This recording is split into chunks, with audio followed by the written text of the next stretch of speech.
What's up guys? Gaya-gaya. Gaya-gaya si Mama Tess. Good morning po sa ating lahat. Asamahan niyo ako ngayon. Magluluto tayo ng tinanglarang manok. Yan, maglagay tayo ng mantika sa ating kawali.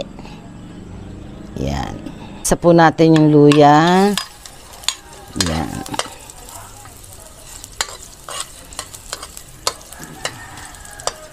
Isunod natin ang sibuyas.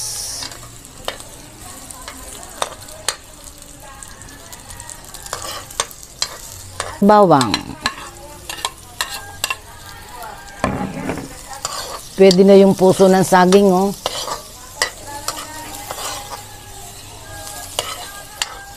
Sampung buwig yata yun.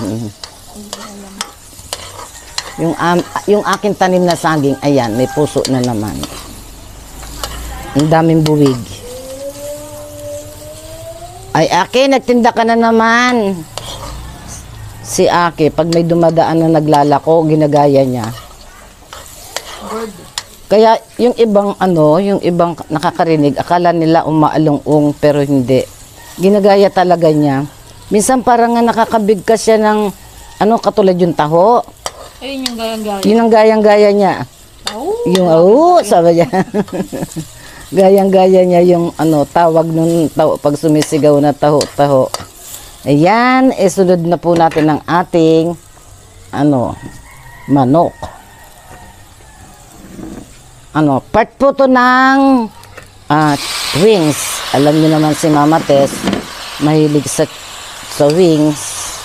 Ayan. Ating medyo isangkot-sangkot siya. Ayan. Tapos, ating lagyan ng paminta.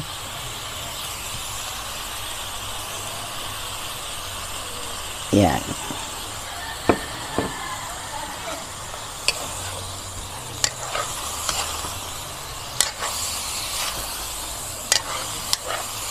Hayaan natin mag-brown muna ng konti ang ating chicken meat. Lagyan natin ng patis.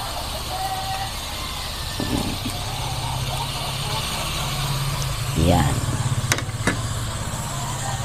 Haluin pa natin minsan para ma-absorb ng ating chicken meat ang ating nilagay na panimplang patis. Yan.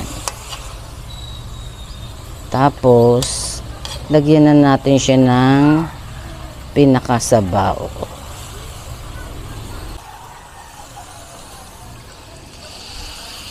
Yan. Maraming sabaw, mas masarap. At ilagay po natin ang ating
kain na po. Inom muna ako ng tubig.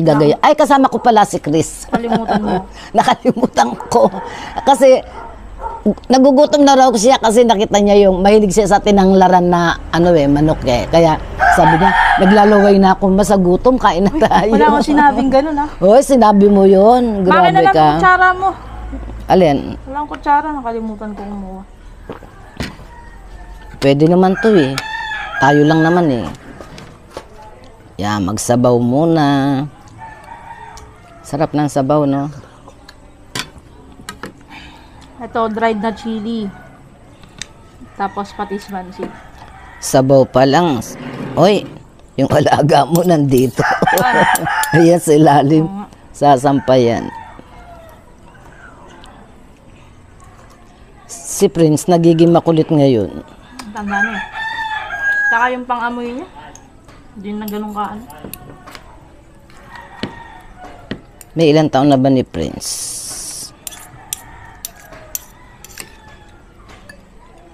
Ewan ko ba? Sarap ng papayang hello.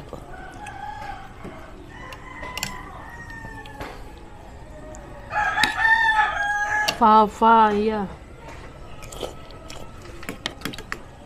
Hindi na nakapagkamay. May sugat kamay ko. Tayong pause. Pag may sabaw, hindi naman talaga ako makapagkamay eh. Nalalaglag yung kanin.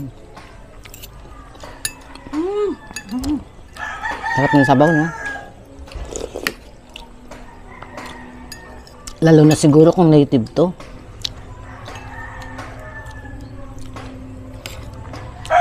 Buti, umakyat ako sa bubong kanina. Kumuha ko ng daon ng malunggay. Kasi dito sa harapan natin, wala na yun. Taas. Marami sobra. pa doon. Akyat ka sa bubong. Mataas na rin yan. Mas masarap nga sana pag doon to papaya naman. Oh! Papaya nga to! Ha? Papaya nga to! Papaya nga yan. Ba't ano sa tingin mo?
Puwi natin yung maraming anak din na dumaan. Ewan ko dun. Tag-ulan na nakaraan, ibig sabihin maraming pakunon. Ewan ko, wala akong balita. Hindi kaya nagkasakit. Baka dito nagtitinda. Hindi. Hindi pwedeng dito siya iikot.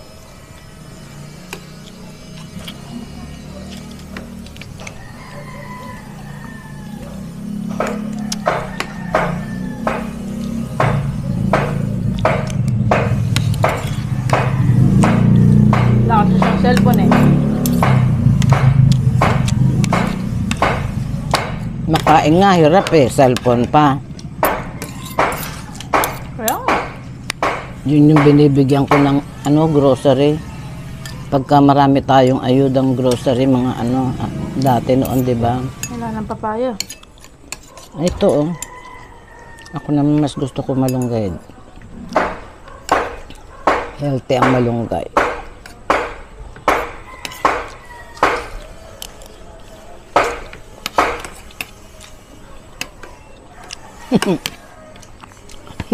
Naalala ko si Chris. Si Chris hate niya ang malunggay. Gusto ko. Ayaw na yung tang ko. Hindi natutunaw. Kinakain ko ngayon. No? Hindi talaga akong tutunawan. Pero Tikman ko, kinakain hindi pa ba rin. maangang masyado? Hindi. Tikman ko nga.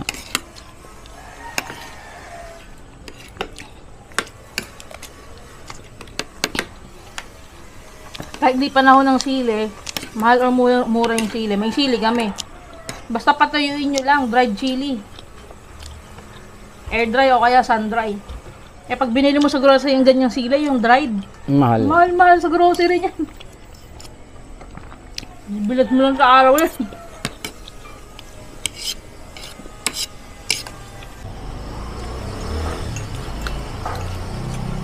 Mm.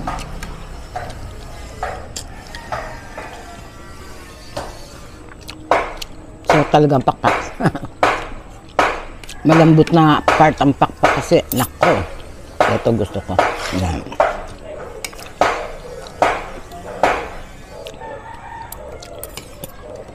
Sarap na malunggay.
Mula nung makatikim siya ng pagkain ng tao, dati kasi cat food pinapakain natin eh. Naging ganyan na siya. Yung isa na wala arte, isa na siya umarte.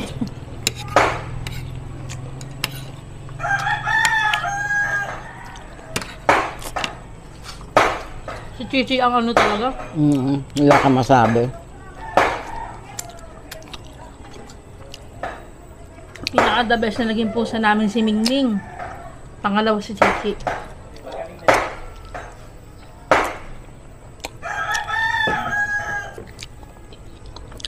Talagang yung si Mingming no, parang tao. Alam niyo yung mga nakikita niyo, napapanood niyo sa Facebook, sa TikTok na pusa. Ganun siya katalino. Paano di tatalino? Marunong manggising. Pag sinabi ng daddy mo nung araw na,